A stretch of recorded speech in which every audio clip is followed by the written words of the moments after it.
for the last 20 years, Afenifere has criticized the way Tinubu has been ruling, because we are social welfareists and we believe in making life abundant. Even in Lagos, he didn't do it. You understand? Lagos would have collapsed under Tinubu if not because of the import market that we have here. It is not because of what he has done. No, but they said he did. He's the father of New Lagos. Oh. That he put every blueprint in place to make Lagos magnificent. Oh, and I guess that when he came into Lagos, they said Lagos was a shithole. He transformed Lagos and turned it to paradise. That's what they said he did. Well, you can tell that in the man in Maduguri, but we that live in Lagos know that... Are you saying Tinubu didn't do anything well in Lagos? What? He's the father of modern Lagos. Listen, you built less than 16 kilometers of metro line in 24 years. How could you... You see, if he had finished the 160 kilometers in Lagos of metro line, we would have industrialized this economy. The same percentage, the same 70% of processing industries is what we're still having. It's still a neo-colonial economy. So your solutions? The solutions are this, right? And do you think he respects human rights of people? That you can answer quickly. And the solutions? Definitely not. Okay, so what are the solutions? Economic solutions are very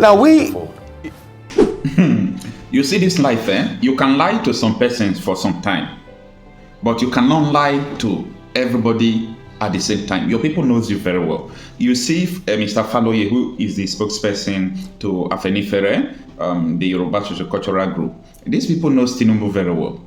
You hear what this man is saying. I want you to watch this video to the end. This was the interview he granted with Arise News yesterday. He was saying that what all these people are saying, Tinubu built Lagos, Tinubu, this was a lie, total lie, just a propaganda, just to make people feel that, oh, this person that is coming, he was once the governor of Lagos State. The propaganda in Nigeria is too much. But you know what? This man totally exposed Tinubu. Take your time and watch this interview. Is there an Afenifere position on these latest developments? We are concerned the way this government is going. Not only the NLC president is being harassed, but we have hundreds of people in jail who are being prosecuted for treason for partaking in the hunger protest. Now, how do you charge people for treason for a protest against the destruction of their economic livelihood? At the same time they went for Ajero, they also went to Serap. So, is that the same case with Serap? And we've seen there was a journalist called Shoyinka who came and was arrested. Yes. So we are moving back to the days of Abacha if we're not careful. And that's why we are very concerned, and we are asking for the immediate release of those who are locked up for treason. Even if you're violent during protests, you could be charged for willful destruction of property and other things, but never treason. And the question that we have to ask is that, who is even treasonable here? Because what would Nigerians are actually facing, the economic sabotage, because I would say it's economic sabotage when you have cut our real wages by over half. There's inflation, and this is, they keep on telling us it's economic reforms, whereas we see it as economic sabotage, even bordering on economic treason. Because, listen, we have, the main problems we have in Nigeria are the imports and petrol. Now, out of our imports, 1/3, at least about $21 billion is spent on importation of fuels and oils. The second highest ticket is on vehicles. Now, this is a government that came in, and you know that within 100 days, we would have expected that at least 55% of that import bill could be taken care of.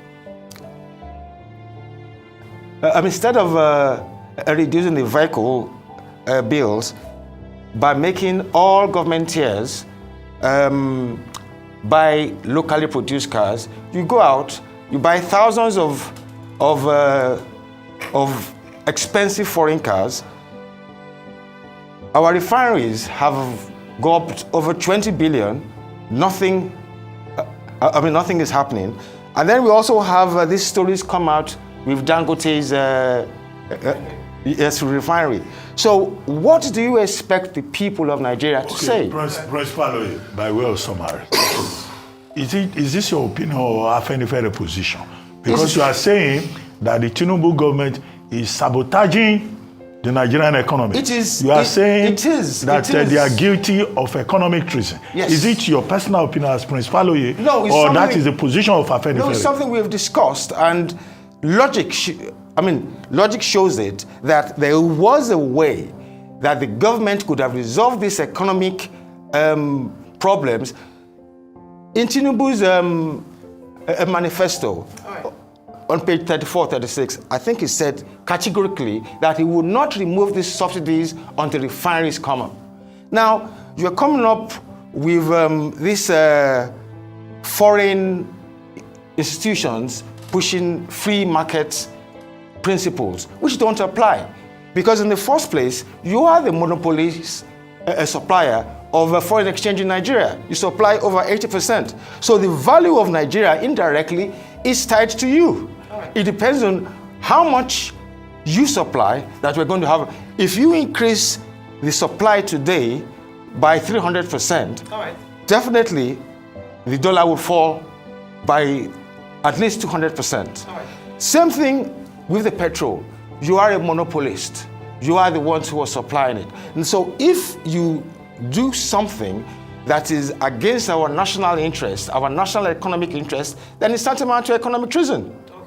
All right, so, from your stance, I want to assume that Afenifere was in support of the End Bad Governance and Yes, hunger we were. protest. Okay, so you were.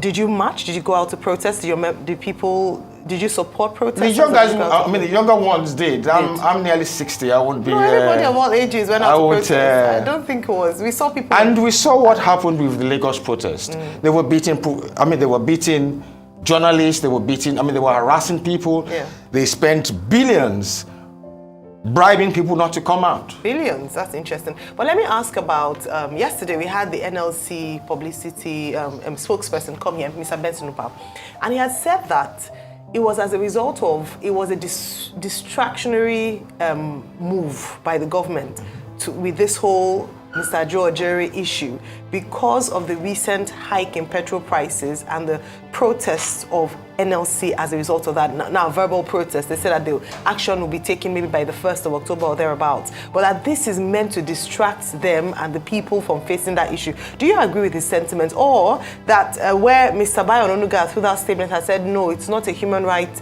violation. The president himself is pro-democracy. He himself had marched out in protests at different times. Do you think, what do you say about both sides of the story? You see, even the president and APC, because they come out and say there's some foreign involvement, they were being sponsored.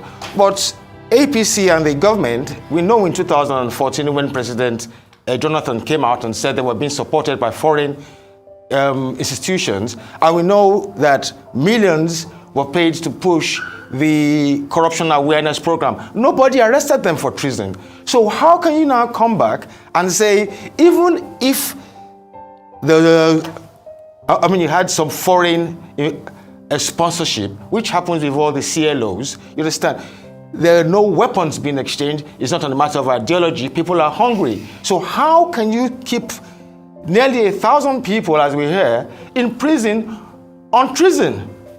So is the government trying to distract us from the real issues by these things, or Yes, they're just and intolerant? After the protest, we've also had another increase. So what we're now having is we're having different types of distractions, and the prices keep on going on. People, and even the dollar is rising against naira, and the pound. You understand? Yes. So that is also going to feed into inflation again.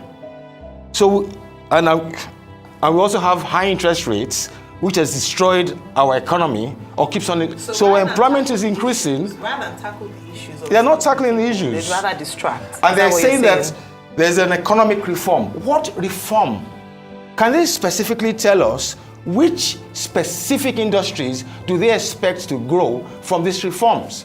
When you see how you can cut the petrol and car importation, which is over half of our import bills, you're not addressing those, and then you're now going in and making everybody's life difficult. Okay, I want to ask you this. What faction of the Afenifere? Because we know... We don't have factions. I think I said that the last time. And I'm going to say that because Pastor Roti will not say all these things you are saying against President Tinubu. In fact, the case with them, Pastor Roti Ako is, Tinubu, ma bashere law, that's their case. So you saying all of this, some people in the Afenifere will say, oh, this is alien. So what faction do you represent, for the sake of clarity? Secondly, the next question I'll ask you is this. Would you say that this government has respected the human rights of Nigerians? And concerning all of this economic quagmire, does Afenifere have a position on how things can be better? Does Afenifere have a blueprint of some sort? You know, what are some of the ideas you're putting forward to be able to solve most of these problems? Okay.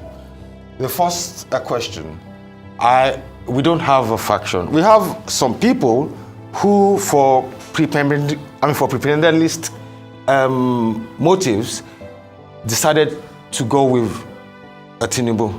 But you say professionality for propagandist motives? Yes. And I also come from Akure, you understand? But it's all Omawaje Koshi, you understand? That's propaganda. List. You understand? That's the reason. It's just because it is not Yoruba, because of the policies. It's not because he was competent, or it's just because he's Yoruba. That's why passionately say definitely not. Definitely not. Is that it? Look, for 8 years, for the last 20 years, Afenifere has criticized the way Tinubu has been ruling, because we are social welfareists. And we believe in making life abundant. Even in Lagos, he didn't do it. You understand? Lagos would have collapsed under Tinubu if not because of the import market that we have here. It is not because of what he has done. No, but they said he did. He's the father of New Lagos. Oh. That he put every blueprint in place to make Lagos magnificent. Oh, and I guess that when he came into Lagos, they said Lagos was a shithole. He transformed Lagos and turned it to paradise. That's what they said he did. Well, you can tell that to the man in Maduguri, but we that live in Lagos know that... You saying Tinubu didn't do anything well in Lagos? What? He's the father of modern Lagos. Listen, you built less than 16 kilometers of metro line in 24 years.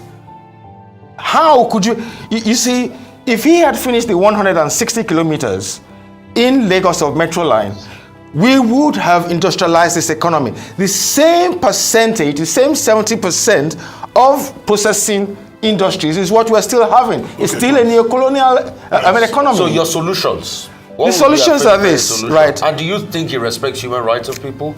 That you can answer quickly. And the solutions? Definitely not. Okay, so what are the solutions, economic solutions?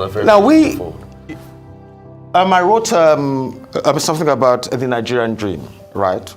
And if you go back to what Roosevelt did, you understand? I would have expected that when he came in, the first thing was to get rid of at least 50% of our imports. Then to take care of unemployment, poverty, and homelessness, he could have been engaged, you understand, in massive building of housing and railways. You will say, oh, we don't have the money. We do have the money. If you go, if you take the modern monetary theory, right? You could deficit budget. You could build as long as you prevent that money from seeping into imports. So if you build, let's say, 1 million or 2 million houses in every state, you understand? In total, with 100% of raw materials of locally produced. No, he didn't. He gave over 100 billion to the housing scheme so that they can start building houses. He's doing the coastal road. He's bringing about development. You see, there are different types you can bring infrastructure, right? We complained about the coastal road. When you build a road, you understand, you connect economic node points. You don't go and build a road where there is no economic. Can we deal with specific issues? Okay. Instead of this general talk. Yes. One, on the question of identity, you said there are some people who call themselves Afenifere, who are prebendalists. Yes. Okay. When President Tinubu got there, not too long ago, some Afenifere leaders went to visit him to encourage him. Were you part of that delegation? Definitely not. Or are those the people you are referring to Yes. as the prebendalists? Yes. The people who are looking for something to eat? Because they were not going for the people. They were going for what could come to them. Otherwise, they should tell us what programs they got or what concessions they got from the people, from President Tinubu. Okay, so there are some Afenifere leaders that are stomach infrastructure leaders. It's not only That's what you are Afenifere. saying. There are a lot of leaders at both home and in At Afenifere least this everywhere. particular Afenifere group, they are stomach infrastructure Yes, people. we have always had that as well. If you look at back to Okay. I mean, every election, Tinubu takes takes a little group who want to eat, and they go, but Afenifere continues on its principles. Identity is established now. Second point, Mr. Ononuga yesterday was saying that Comrade Joe Ajero of the NLC is not above the law of the land, that he had been invited. That can anybody imagine a situation whereby a labor leader will be invited by MI5 in the UK, right, or Scotland Yard, and the person will not honor the invitation and travel? But you have tried to defend Comrade Ajero here. Should there be a situation whereby somebody is invited and the person snubs the security agencies? Well, are there circumstances when that should be allowed? No, but we know that he was invited about 2-3 weeks ago, and he went. He went with a group, if I remember. Why are you intimidating? Because we see it as intimidation. What are the charges against him? Why was he arrested? I mean, in the airport. And if he was truly, then why did you now release him within 24 hours? You understand? We don't believe that you need to keep on bringing the NLC president in for questioning for the inalienable rights of citizens to protest. It's not, you understand? And, he has a meeting, which which we've heard about, the TUC meeting, which is part of his labor group. Why did you have to arrest him before then, when you know? But you went to wait for him at the airport and arrested him and then released him. I'm probably going to arrest him, another week. It's intimidation. And it's not only NLC president. Because one thing I want to, because we tend to concentrate on the big fish. There are underage protesters who are currently being locked up for treason. Ajero and NLC have, they have enough power to stop the government from harassing President Ajero. But what about those protesters who are being charged for treason? That is the main concern of Afenifere, because I came to this studio and it said we support their inalienable rights to protest, especially in this case where their economic livelihoods have been destroyed under the pretense of an economic reform program, which is fallacious. All right, so as you have mentioned, the government's response to the End Bad Governance and End Hunger protest is arrests on the grounds of treason and other allegations. What should have been the alternative response? Because if people had come out to protest the fact that they were hungry and they were tired of living in penury and not being able to survive and live, what should have been the response of the government? The government should have done the right thing. All this economic reform of increasing rates, you are increasing rates against the cost-push inflation. It doesn't, doesn't make, you only increase interest rates against demand pull, not cost push, which you have caused. We've seen now what's been going on between NNPC and Dangote. And even leave Dangote because it's a private. What about our own refineries? Over 20 billion has been spent, nothing. If there is not some conspiracy, if there is not those who are working against our national economic interest, the government, whether you use the army corps or you go, to the Chinese or anybody, say, look, we'll give you 2 billion. We want this thing to work within 6 weeks. It could be done. But we have seen that because some people are importing and making money from subsidies, the whole country is being pushed down the slope. And we have to speak. You understand? And the F-1 is now, you are now charging those people for political, treason. Are you concerned that this would gag the Nigerian people from coming out to speak out against bad governance? And are you also of the opinion, because they've come out to say that if you're not happy with our current structure, wait for the next election cycle? Should Nigerians wait for the next election cycle? Well, you see, the problem is that the election cycle, even without it being restructured, the people do not have confidence that even the next electoral cycle is going to be true and fair. So the question is, should they wait and suffer at least for the next few years before change comes? How long can you go on hunger? I think if you look at medically, you can only survive a week without food. Now, how long are these people going to, you understand? To them, to the majority of Nigerians, is a political class. Because we went through this with Buhari for 8 years. And then we started this, which is far more worse, you understand, within 1 year.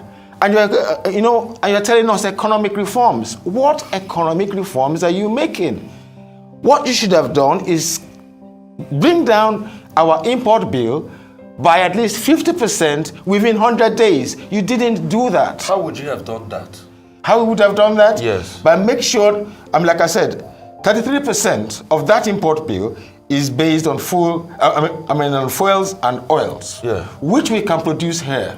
You understand? Which our refineries and this refinery could produce, and which even he said in his manifesto that he would not remove until those refineries work. So if a serious government comes into power within 100 days, I expect those refineries to work. Now, we've been having excuses, but from what we have seen now that's happening now is that they are vested interest not to make those refineries work. We've also heard... They said it's mechanically complete. What do you think they mean by that? Well, they told us that in December. They told us that it was going to work in September, in December, in January. I think it changed with the seasons. So it keeps changing positions. And because even General Obasanjo, President Obasanjo said that there's a problem with this subsidy, with these refineries. There are those who are working against Nigeria's economic interests, and that is economic sabotage. Do you think President Tinubu can fight those people and defeat them? Well, so why is he there? So he should be able to fight them. He should be. That is his duty. His number one duty is to protect Nigeria's economic interests, regardless of who it is. Okay, another question I would like to ask you is, you said reduce our import bill by about 50%. It's a highly import-dependent nation. No, You've it's talked not. about fuel. No. It's not. Almost we everything. only have even 16% of our GDP is based on imports. That's the GDP. That's our GDP import ratio. And we have countries. Our medicines, do we make our medicines? You see, even when you look at the medicines, when you look at, they are nothing compared. Do we make our equipment here? Even that equipment, you understand. I have mentioned to you that 2/3 of our imports. We still import maize, yes. We still import food. Yes, and all the food is 10%. We're not seeing rice sufficient. You see, that is 10%. Yeah. We have 1/3 foil. Yeah. We have 20% cars. That is 54%. When you come in, cars locally. We produce cars locally. Yeah. So if the government had the come in, does not even drive a Nigeria-made car. You see, now if the government had come in and said all tiers of government should use Nigerian cars, could you imagine the impact on unemployment? Because they would have to grow. It would have solved our unemployment problems. So you can see that while our issues, 55% of this import could be wiped off within 100 days, but you now put the whole country into this false narrative of free market, and we know where this, and the only reason why they're doing this, and I have to say this, is that they're working with some financial institutions, international funds, and I mean this year alone he's taken about $12 billion. What for? Because these international financial institutions do not give us loans for developmental projects. So you're saying the Bretton Woods are killing us? What is the future direction of Afenifere? In the last few months, we have not been hearing from Northern Elders Forum, Arewa Consultative Forum. We've not been hearing a lot from them. But your faction, you say there's no faction, your Afenifere group has been very vocal. Is the future direction of your own group within Afenifere to become an opposition party to the Tinubu government? We are not because an opposition. we need to know what the direction is. We're not an opposition party, or even though the way we have seen things is that we might have to create a party or join a party, because what we have now is politics without ideology. And this has been going on for so long, and they come in with these neoliberal economic policies, which is killing our people. Afenifere, we're told, is supposed to be a socio-cultural organization promoting the interests of the Yoruba people. But you are sounding more like an opposition. When did you opposition have that? Party? Because Chief Awolowo was not just a social party, because Afenifere is based on Chief Awolowo's political vision. He's this social democracy and social welfareism. Now, if we are pushing that, and we realize that there are no parties, then we have to step forward and make sure that the people are uplifted by the only way we believe they could. We have our cardinal points. We had UPN, we formed SDP, we formed AD. So I don't know when, if not because of those who want to enjoy appendalism, who now wants to cage us as a Yoruba party. It is not about being a Yoruba party. It's about the ideology of uplifting people. It's about the ideology of making life more abundant. So you talk about supporting a party or forming your own party. If you were to support a party in the interim before you are able to gather, what party would you be supporting currently? Any party that pushes our cardinal points. Have you identified any of them so far? We're in the process. Okay. So you out understand? Of the current in the last parties, election, we supported Ebuka Obi based on the cultural justice of the rotational and he also agreed to restructuring. And going back to the Arewa as well, they too have come out that they need restructuring, and we're looking to that yes, we will work with anybody in Nigeria that wants to restructure the political landscape of Nigeria, to devolve power to the lowest. And that's not. That's not political. So that's just pure economy. You're currently in talk with Arewa. How about? No, we're not in talk. Okay. But we've read the statement and we appreciate it that at least they too can realize that. From their statement, they talked about insecurity and about the economic problems. So yes, at least, because initially we had 4 regions who were pushing for restructuring, but now they too have now come out and say, yes, we want restructuring. So and you see, there goes the problem of the identity again. When you, as a factional representative of Afenifere, is saying you want to go the route of one party, and another faction of Afenifere said we support APC, and you people were split across middle lines in the last election. So what are you people really saying? Afenifere is not one as we speak, because all of these things you are saying, if I call the Faction Roti faction, they will say that you don't know what you're saying. Hold on. And all of this, and I just want to quickly correct you. You said the government has spent about 20 billion on the refinery. No, they didn't spend 20 billion. It's about 2 billion thereabout that they have spent for the last 20 years on their own refineries. All right. is about 2 billion they spent on their own refineries, the revamp of the refinery. It is Dangote that spent 20 billion No, since when? to build his how much refinery. have we spent on repairing refineries since It's the turnaround maintenance that was just looked at, and money was released to do the turnaround maintenance. You're talking of the It was last over- one. It was, the last turnaround No, maintenance. we're talking that for the last, when last did our refineries work? When last did they work? 28 years ago. Yes. No, when last did they work? Dr. Martin, hang on a minute. And When last did since they that work? period, Yeah. we have been spending money to revamp those refineries. So those were not monies for turnaround. What were they for? Those were monies to upkeep the refineries. Just like the Upkeep NNPC. Oh no, wait. non-working refineries? Oh yes, didn't you see the NNPC report that said they were paying people in refineries that were not working salaries? Put all that money together, So and we is it- still have nothing. So has NNPC given you an empirical figure that is 20 billion? No. Where did you get the 20 billion? What we've had is that cumulatively, over the last 20 So it years, is 20 billion? the government has been pumping money. Every government comes in and says, we're going to repair the So refineries. has it made up to 20 billion? Where did you see that? That is factor what figure? we've, that is the Where's your figure. source? Well, Where's your source of the data? it's a combination of sources. Where is your source of the It data? is there. It is there. You could. If you can provide the source, then let's move on. Secondly, I'm also asking because it's an identity crisis that is coming up. You are saying you people want to pivot towards any political party.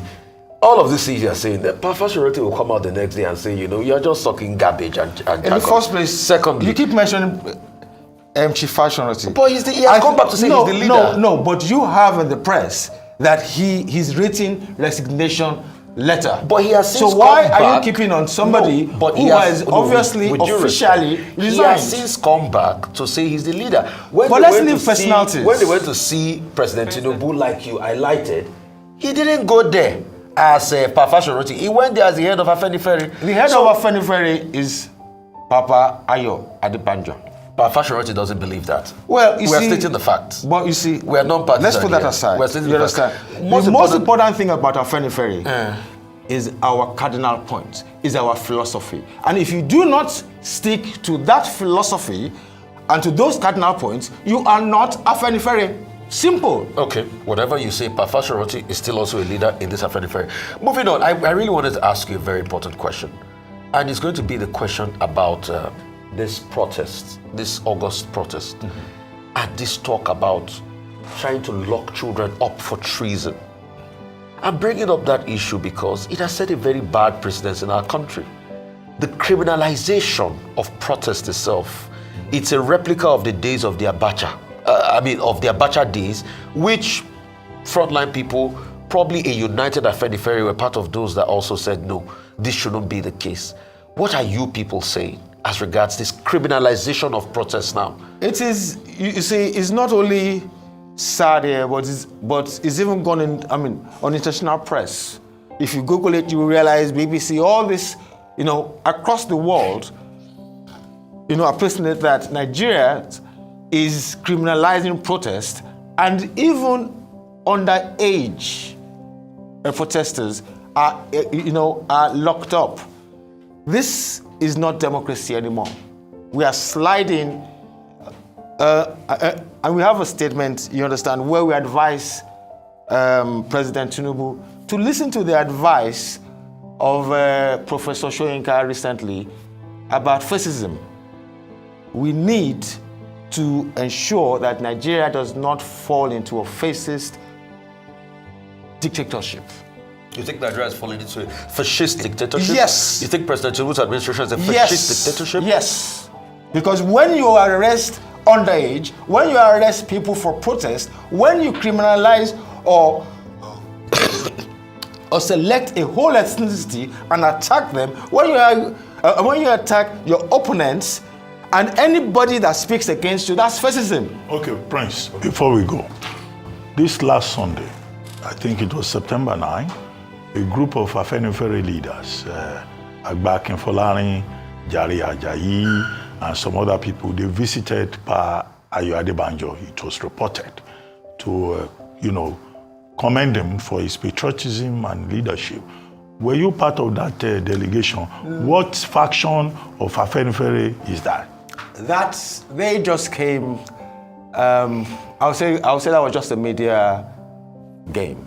It wasn't. You shouldn't attach But you said anything there are to members of the executive committee of which Afenifere. executive would, if Chief Ayo Adebanjo, who is the leader of Afenifere, would the executive or some executive come and visit He him? was the one they visited. No, but and they but, said things there. but you you were see, not there. But you said you you are a see, spokesman. you see, he is there is a the third leader. faction of He is a Afenifere? leader. You understand? Now, you would not expect an executive council or executive board that he, as the leader, chose to come and greet him. So that is the. Okay, are you aware of that? Are you aware of that? We are aware of it, and we are aware of many games being played by different people. But it's not the first time. Well, I am tempted to conclude that there is confusion. Since no, there's no confusion.